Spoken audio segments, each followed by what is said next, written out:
মাধ্যমে দেশের গণমানুষের জীবনমান বৃদ্ধি এবং প্রযুক্তিগত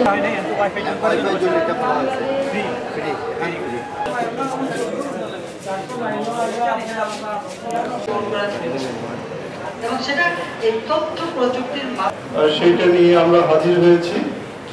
তার মানে এখানে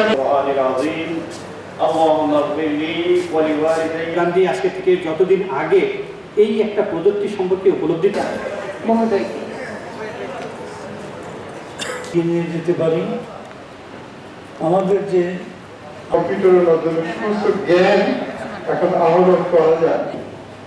ইশতেহারে কিন্তু ডিজিটাল বাংলাদেশ গড়ার উপস্থিত বিশেষ অতিথিবৃন্দ, দাওয়াত পৌঁছাতে হবে। আমরা যদি ম্যানুয়ালি চিন্তা করি কি জিনিস সেইটাকে বোধহয় সর্বস্তরে ছড়িয়ে দেওয়া।